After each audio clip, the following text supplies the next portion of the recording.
também não vai ter o Bolsa Família. Aí te vira. Se vira. Agora, temos que... Cara, aproveitando que você tocou no Bolsa Família, o que é exatamente o mutirão anti-Bolsa Família que o Partido Missão ele defende? Como é que funciona? Nós precisamos de frentes de trabalho. A situação do Brasil, ela é uma situação desesperadora. Porque boa parte da... Veja só, o Brasil está envelhecendo e essa força de trabalho, ela não está sendo qualificada porque ela tem uma educação precária. Nós estamos indo muito mal em qualquer ranking internacional educacional e, ao mesmo tempo, a gente está criando uma cultura de não trabalho para essas pessoas. Nós temos milhares, quiçá milhões, de pessoas entre 20 a 35 anos, ou seja, no auge da sua capacidade produtiva, vivendo de auxílios. Pessoas de classe média, muitas estão preocupadas em pegar um BPC falando que são autistas. Eu entendo essa briga agora com agora os autistas de internet. Não, veja só, eu sou um autista, na verdade, tipo uma pessoa completamente produtiva, consegue se comunicar com os outros, mas ele quer um BPC, ele quer não pegar fila no avião, sabe? Cara, eu tive hernia de disco, né? Hoje eu faço jiu-jitsu, tô normal, mas eu poderia ter pego um BPC pra pagar mais barato um carro, por exemplo. Então, assim, hoje existe toda uma indústria do não trabalho e pessoas produtivas estão entendendo que isto é uma possibilidade. Então, pessoas ao redor do Brasil entendem que o não trabalho, que a dependência do Estado, ela é uma possibilidade. E aí eu volto pro Maranhão. Tô usando muito exemplo de lá, mas posso citar o Amapá, pode ser o Pará, pode ser o Piauí, o interior da Bahia, o norte de Minas. Você tem agora gerações de pessoas, desde de 2004, 2005, quando começa o Bolsa Família, que já entendem, por conta da transmissão de conhecimento dos próprios pais, que o Bolsa Família é uma constante. É uma realidade. A existência dela parte do princípio de que o Estado ele vai ajudar ela em uma medida. Então, como é que você tira da cabeça da pessoa essa constante? Aí entra os mutirões. Pois bem, essa pessoa, homem, especialmente homem, uma mulher também, em idade de trabalho, todos os municípios que você tem uma taxa bem grande, vou botar mais de 30% das residências com as pessoas vivendo de recursos como Bolsa Família, você vai levar à frente de trabalho, até porque a infraestrutura é horrível lá. Igual o Roosevelt fez na crise de 29. Eu não estou inventando a roda, não é uma proposta, é uma frente de trabalho, muito simples. Olha, o governo federal e a prefeitura vão fazer uma frente de trabalho agora para recapear todas as vias de acesso da cidade. Cidades pequenas no redor do Brasil não têm via de acesso decente. Não dá para escoar assim o milho que o cara plantou, porque é tudo esburacado. Vamos fazer isso? Vamos levar cabeamento elétrico? Vamos levar a internet? Vamos pegar tudo que tem de infraestrutura e vamos contratar as pessoas que estão ali no Bolsa Família. Pagam um valor a mais por dia. Mas não quer? Não quer? Tá tudo bem, você também não vai ter o Bolsa Família. Aí te vira. Se vira. Agora, temos que começar a dar essa alternativa. E por quê? Porque do ponto de vista econômico, e essa é a coisa mais assustadora sobre o Brasil, boa parte dos municípios, eles não têm economia. Eles são desertos econômicos. Se o fundo de participação dos municípios parar de mandar dinheiro para esses prefeitos dessas cidades, acaba a cidade. Isso gera um problema, porque se acaba a cidade, o que você vai ter? Êxodo rural, essas pessoas vão para as periferias das cidades, favelização, aumento do crime, tem várias externalidades. Agora, dito isso, nós precisamos, portanto, criar atividade econômica formal, arrecadação real, para fazer todos esses municípios funcionarem. E hoje não há da parte de nenhum líder político nesses municípios pequenos ao redor do Brasil a vontade de fazer isso. Porque o governo já dá o dinheiro sem eles pedirem. Você é um município? Toma o dinheiro aí. E o cidadão não cobra. Então tem um ciclo perverso que precisa ser quebrado. E esse ciclo perverso, ele se reflete politicamente. Eu tô amarrando essas coisas, porque se a gente não amarrar, a gente não entende a razão da gente não conseguir, vou dar um exemplo, passar as reformas, vamos botar as reformas pró-mercado que a gente precisa passar. A gente não consegue, porque no fim do dia vai ser eleito um político que não entende isso como algo bom pro Brasil, em nenhuma medida, que ele, para ser convencido a votar, ele vai cobrar um dinheiro do governo, vai exigir mais emendas para manter aquele ciclo. Então você nunca consegue fazer nada. Nunca consegue, porque você tem um grupo de pessoas cujo interesse é manter uma máquina política numa região.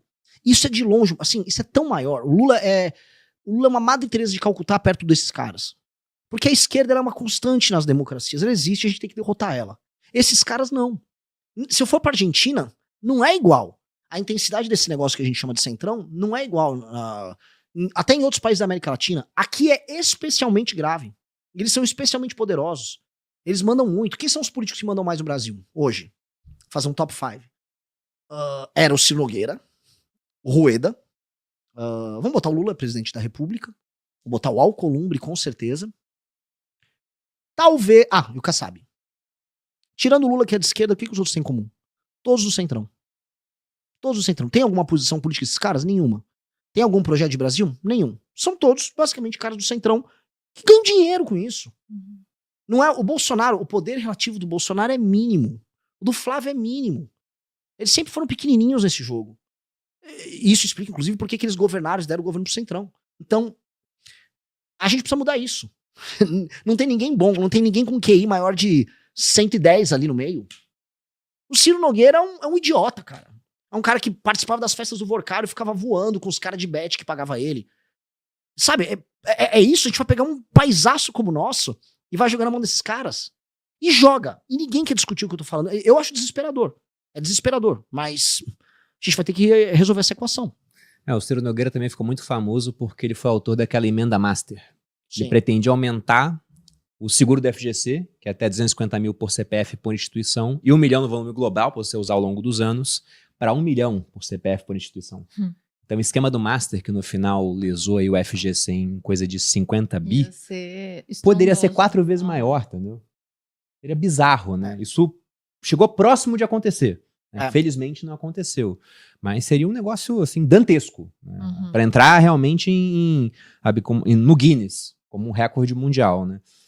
Cara... E ele ficou... Lembra, você viu o vídeo dele? Ficou bravo que não passou. É um absurdo! Só os bancões não querem que o povo tenha uma garantia. Que é um malandro, cara. Agora você vai em Brasília falar do Ciro Nogueira? Cirinho, meu amigo. Todo mundo gosta dele. Olha a mão de todo mundo, provavelmente. Todo mundo. Alcolumbre hoje. Talvez o homem mais forte neste exato momento seja o Alcolumbre. Presidente do Senado. Cara, o que é um país governado pelo Alcolumbre, cara? Por que você disse que ele provavelmente é um dos nomes mais fortes? Por conta da questão dele, por exemplo, poder blindar o STF de problemas? Qual é a visão? Primeiro, ele é o... Se o STF tem superpoderes, ele é o cara que garante que o STF não tem injeção de saco para ter superpoderes. Paralelamente, fazendo até o desenho daquela escadinha que eu falei, ele pertence a um estado muito pobre, cuja base eleitoral das pessoas é a compra de voto. Ele criou um aparato dentro desse estado, chega em Brasília com um eleitor que não cobra ele de nenhuma posição. Aí ali dentro ele começa a construir um sistema de relações sociais em que ele se valida com os demais players, fazendo bons acordos e cumprindo os acordos. Esses acordos são republicanos? A maior parte das vezes não. Mas ele cumpre. E aí ele ganha o que eles chamam ali dentro de palavra. Ele é cumpridor. Com base nisso, ele também começa a fazer arranjos. E vamos lembrar, o Alcolumbre foi apoiado pelo Bolsonaro para a presidência do Senado em 2019. Ali, com o poder acumulado, ele começa a criar, vamos dizer, arranjos com o próprio STF e com o próprio Executivo, que deixam ele super poderoso. Ele também começa a fazer negócios. E ele começa a garantir que os negócios sejam cumpridos. Como ele tem fama de cumpridor, poder acumulado, eleitor que não cobra ele, portanto, chance de perder uma eleição impossível, ele pode entrar em todos os esquemas. Vamos ser sinceros. Ele estava indicando, me corrijam aqui, ele sim, o Otto Lobo para a CVM. Ele era junto com o Vorcário, um dos caras que estava indicando o presidente da Comissão de Valores Imobiliários. Não é à toa que a Previdência do Amapá comprou títulos do Banco Master também. Então, ele é um cara que ele blinda, se protege, não tem um eleitor ou uma imprensa na região dele que cobre ele, vira uma espécie de fiador das relações entre todo mundo ali e, portanto, isso garante que ele tenha um poder desproporcionalmente mais alto do que qualquer um. Então, se ele fica bravo com o Lula, ele vai lá e derruba ali a indicação do Messias, puxa a briga pra ele, faz um acordo com o STF. Isso é muito poder. Muito, muito poder. E isso, cara, tem alguém que tá sofrendo com isso, que é basicamente o país como um todo. É um cara que não tem agenda de Brasil nenhuma, é um cara que não tem preocupação com nada, ele só precisa manter o jogo rolando. Mas você não pode entrar em default, entendeu? Você não pode quebrar. De resto, vai levando, vai que vai. Já aproveitando esse ponto de agenda de Brasil, cara, qual é a sua ideia de Brasil, assim, realmente? Qual o projeto do Partido Missão para o nosso país? Eu sempre falo assim, a gente tem que olhar o Brasil que a gente quer daqui pelo menos 30 anos, porque a gente também não tem muito tempo para ter esse Brasil que a gente quer, e aí você ir fazendo a lição de casa de trás para frente, né? O Brasil precisa ser uma das 5 maiores nações do mundo nos próximos 30 anos, porque se ele não o for, ele vai ficar à mercê de um conflito global. Eu tô falando agora de uma nova guerra fria entre China e Estados Unidos, em que o Brasil tá muito fraco para lidar. O Brasil tem muito recurso natural. O sul global virou agora protagonista. A população do mundo tá no sul global. Boa parte da economia foi pro sul global. E o Brasil com terra gigantesca, terra agricultável, com sol, com energias renováveis e não renováveis muito abundantes, com população, mercado consumidor, proximidade dos Estados Unidos. O Brasil ele se torna um ativo para algum dos blocos. E o Brasil não nasceu para ser ativo americano ou ativo chinês. O Brasil nasceu para ser o Brasil. E ele tem que ser uma força por si só. Portanto, esse Brasil que a gente tá falando tem que ser uma das potências, tem que estar militarizado, tem que estar forte, tem que ter controle de fronteira.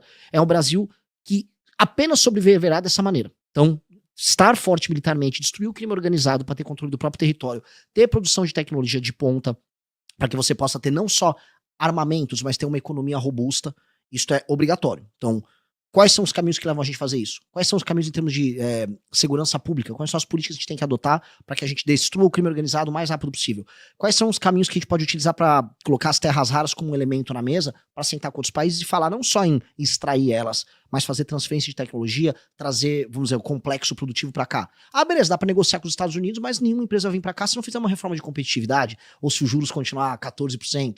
Então, para baixar os juros, tem que fazer uma reforma fiscal. Então, quando a gente vai depreendendo, vamos dizer, de uma meta, o que nós precisamos fazer, nós começamos a surgir com um plano. Que é isso, você tem uma meta futura e você depender as ações. A beleza disso, nós não precisamos inventar praticamente nada, porque em quase todas as áreas é mais ou menos sabido o que precisa ser feito. Ah, na área fiscal, você pode imaginar, a gente precisa de uma reforma fiscal focada na despesa. Agenda de competitividade, de maneira, vamos dizer, desesperadamente a gente precisa ter uma agenda de competitividade. Investimentos em infraestrutura, que só vão acontecer se do outro lado a gente diminui a despesa para poder baixar os juros, aumenta o espaço do gasto discricionário e também a volúpia do investidor em investir em infraestrutura, com marcos regulatórios sérios, tirar a ONG que atrapalha o funcionamento de investimentos e projetos, por exemplo, na região centro-oeste e norte. Agenda de competitividade, educação, formação de mão de obra, simplificar o modelo que nós temos hoje de currículo nas escolas, devolver autoridade para o professor. O que eu estou querendo mostrar é que em todas as áreas há planos que você pode adotar que vão te levar para esse caminho final. E para mim o que interessa é explicar para as pessoas qual é esse caminho final. Então a gente criou um livro, que é o livro amarelo, e inclusive a versão final que vai ser meu plano de governo vai começar a rodar acho que daqui 2 semanas, e a gente vai lançar para todo mundo. Ele tem um plano, quais são as medidas que eu vou começar a tomar agora para chegar nesta meta daqui 30 anos? E eu tô muito animado. Aí eu posso, se tiver tempo, a gente discutir aqui, cada área o que a gente propõe. Mas mais do que cada área a gente propõe, porque repare que a maior parte dos candidatos a presidente, eles vão nos lugares e eles são perguntados de políticas imediatas. Não, eu vou resolver o fiscal assim, eu vou privatizar. Tá, a privatização de uma empresa daqui a 30 anos é algo menor. Qual o seu plano, né? Qual o modelo de Brasil que você tem que chegar? Essa é uma pergunta conceitual. Qual o tipo de nação que você quer? Então, essa pergunta conceitual é a pergunta que todo mundo teria que responder. A pergunta que qualquer debate na Globo deveria fazer para os pré-candidatos. Conceitualmente, qual é o país que você quer viver? Esse país tem favela ou não tem? Esse país é um país que se arma ou é um país de turismo e de soft power? Esse é um país que tem fronteiras fortes ou não? Esse é um país que está aliado com a China, aliado com os Estados Unidos, ou ele é independente? Esse é um país que ele vai investir tudo para se reindustrializar, ou ele vai entender que o papel dele nas cadeias de produção é pegar as coisas primárias? Qual é esse país? Poucas pessoas estão trazendo respostas para isso. E é as respostas que eu gostaria de trazer. São as respostas. Você é a favor de reeleição ou não, cara? Porque, por exemplo, você tem esse projeto político de um Brasil já enxergando o longo prazo. Mas a democracia ela tem estímulos de muito curto prazo. Sim. Até porque o eleitor médio, né? Se a gente pega a renda média aqui no Brasil, que inclusive ela é maior do que a mediana, porque tem uma base muito pobre e a renda média é puxada para cima por pessoas que têm uma renda muito alta.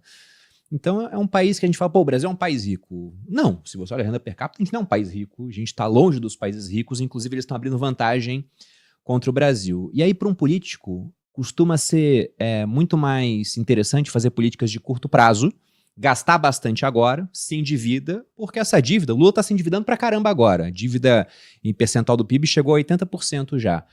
Não é ele que vai pagar essa dívida. Isso aí vai ficar para os concorrentes dele, no próximo mandato, se ele não for eleito, por exemplo, ou daqui a muito tempo quando for vencer. Então o estímulo é sempre gasta agora e o problema fica no futuro para os nossos filhos e netos pagarem.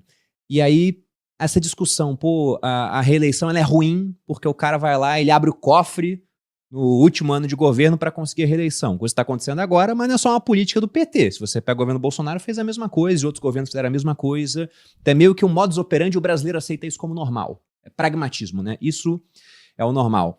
E aí acabar com a reeleição seria interessante porque acaba com essa dinâmica, ou é pior porque antes o cara tinha 8 anos para fazer um projeto de Brasil, se ele tivesse realmente um projeto. Né? Alguns não têm. Mas se ele tivesse, e serão só 4 ou 5 se a gente aumentar um ano para poder fazer esse fim da reeleição. falando primeiro da ideia, você tá certíssimo. E isso se dá porque existe uma dependência muito grande do cidadão do Estado para sobreviver. Portanto, você fazer essas políticas de ano eleitoral, que todos fazem, são políticas que impactam muito rápido esse eleitor que tem uma dependência, ou, sei lá, do dinheiro que vem direto do poder público, ou, sei lá, por exemplo, no Brasil, o governo faz preço. Quem faz preço, sobretudo, até no mercado imobiliário, é o governo. Todo mundo depende, assim, sei lá, o real é baseado na pesquisa eleitoral. Né? A coisa não é apreciada, vamos dizer, por outras razões. Isso é muito complicado. Então, conforme a gente tem uma economia que é muito dependente de decisões políticas, portanto, os políticos usam isso como estímulo. Isso é grande para presidente da República? Sim. Para prefeitos é 10 mil vezes pior. É 10 mil vezes pior. Então temos que ter duas soluções. Eu acho que para os principais cargos do Brasil tem que proibir reeleição.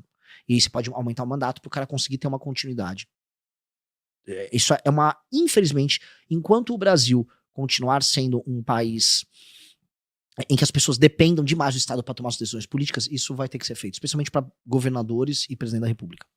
Agora, para prefeitos, a gente está com uma ideia, que é uma ideia baseada em experiências que tem no Japão, experiências que tem na China, que é o que a gente chama de lei de responsabilidade gerencial, que é o seguinte, cara, não existe, até pela distribuição normal de inteligência, não existem prefeitos capazes de implicar políticas públicas em tantas cidades. Tem tão pouco corpo técnico. Tô sendo bem sincero. Ainda mais em municípios pequenos. Pô. E muito pobres. Não tem. Os caras que administram as cidades nos interiores do Brasil, se apertar direitinho, talvez escrevam um parágrafo. Eu tô falando assim, um nível bem pedestre. Esses caras, no fundo, eles formalmente têm que ser eleitos para administrar as cidades deles, teve uma eleição e tal, mas na prática, as políticas públicas têm que vir como um pacote que vai ser aplicado, e eles só vão aplicar. E tem que ter um fiscal que vai checar a aplicação com os KPIs, que é o que a gente quer aplicar. E assim, você tem um município, você ganhou a eleição para prefeito, se o município ele tá, sei lá, 20% abaixo da média do IDEB, ele vai ter que ficar no mínimo 10% abaixo até os fim dos 4 anos. Ponto.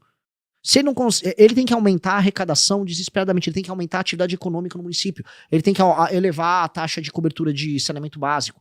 Esses indicadores são obrigatórios. Hoje não tem. Hoje um prefeito não precisa cumprir indicador nenhum e ele concorre à eleição. Então o que acontece? Se esse prefeito ao longo dos 4 anos ele não consegue atender esses indicadores, o mínimo do mínimo do mínimo, ele fica inelegível por 8 anos. E, paralelamente, o dinheiro do Fundo de Participação dos Municípios ele tem que ser condicionado por um comissariado que precisa ser criado, que vai determinar, não, você está aplicando essa política, você está aplicando a política, está funcionando, vai o dinheiro. Se não está aplicando a política, ou se o dinheiro está sendo desviado, ou se está sendo altamente ineficiente, segura o dinheiro. Aí segura o dinheiro até, aí tem que ter uma medida jurídica, que é a legislação que a gente está criando, ela prevê isso, em que aí o comissário faz a aplicação do dinheiro no município. O prefeito continua lá, sendo o prefeito popular, que o povo gosta. Mas as políticas que ele vai adotar, infelizmente, hoje, ele nem sequer vê como prioridade, nem tem condições técnicas de fazer. Então você vai ter que trazer material humano para administrar os municípios. Para fazer isso, você tem que diminuir o número de municípios. Leva o material humano, coloca os KPIs, e aí a gente começa a fazer esses municípios pequenos, que vivem do dinheiro das pessoas produtivas, eles serem administrados à moda dos lugares produtivos do Brasil. E com critérios muito claros. O principal deles, você vai ter que gerar arrecadação por aumento da atividade econômica. Ponto. Vai ter que se picar. Se é prefeito, a primeira coisa que tem que fazer é como eu gero atividade econômica. Porque não dá para ter um município que não tem atividade econômica. Ele é um não município. A ideia da própria cidade, a ideia da polis grega, é uma ideia de que ela é quase autossuficiente. E, pô, um município que não é autossuficiente absolutamente nada, ele não é um município. Ele é tudo menos uma cidade. Quer dizer que se eu parar de mandar dinheiro para ele, aquele município todo mundo morre de fome. Então temos um problema claro. Então nós temos que resolver, para não deixar que as pessoas literalmente morrerem de fome, nós temos que ter uma transição em que aqueles municípios eles se tornam municípios autossustentáveis e as pessoas se tornam autossustentáveis. Uns indicadores obrigatórios, número de pessoas no Bolsa Família. O prefeito tem que terminar o mandato dele diminuindo. A gente tem que começar com os prefeitos, depois com os governadores. Um governador do Maranhão tem que terminar o mandato dele, tem menos pessoas no assistencialismo. É isso. Porque aí eu não preciso mandar tanto repasse de Santa Catarina pro Maranhão. E aí Santa Catarina pode fazer mais estradas, que tá faltando estrada lá. São Paulo pode investir na desfavelização. Assim a gente resolve a federação. Então, eu acho que com um modelo desses, que é um modelo que, pra mim, é uma revolução que a gente faz, a gente muda tudo na política do Brasil. Porque aí o Ciro Nogueira não tem como se reeleger muito. Porque como é que ele vai ficar comprando o voto daquelas pessoas, se nem para reeleger o prefeito inútil dele ele vai conseguir. Se a emenda dele fica condicionada aos desempenhos do prefeito. Aí não tem a utilidade desse cara. A utilidade que ele tem, porque na prática a força do político do Centrão é a força que ele tem em mandar recurso e comprar apoio na base dele. Essa força se torna, assim, quase inútil. E aí você começa a ter uma melhora na representação. Outra coisa, a gente fez um estudo com os pesquisadores nossos na revista Valete, mostrando que existe uma correlação direta entre IDH e voto no Centrão. Correlação negativa, né? Quanto mais baixo o IDH, mais voto no Centrão. E quanto mais alto o IDH, mais as pessoas vão votando em candidatos de opinião. Isso é uma grande notícia. Porque se a gente vai criando atividade econômica nos municípios e melhorando o IDH daqueles municípios, as pessoas não vendem o voto. Vendendo menos o voto, elas têm um voto mais consciente e a qualidade da representação melhora. Então, isso é uma revolução política que a gente faz. E eu tô tentando pregar isso para todos os lugares que eu vou, porque isto muda o Brasil no longo prazo. O resto, o Xandão é um problema agora, é um problema imediato. Isso aqui é o problema, é o nó do Brasil. O nó do Brasil para resolver, para um cara aqui em São Paulo ter uma startup e que ela vai ser funcional, que os marcos regulatórios vão funcionar, e que o país é funcional, que os juros não vai ter um gigante, esse país só vai existir se a gente resolver esse. Gostou deste conteúdo? Então deixe seu like, inscreva-se no canal e ajude o Partido Missão a levar essas ideias para cada vez mais pessoas. Nos vemos no próximo vídeo.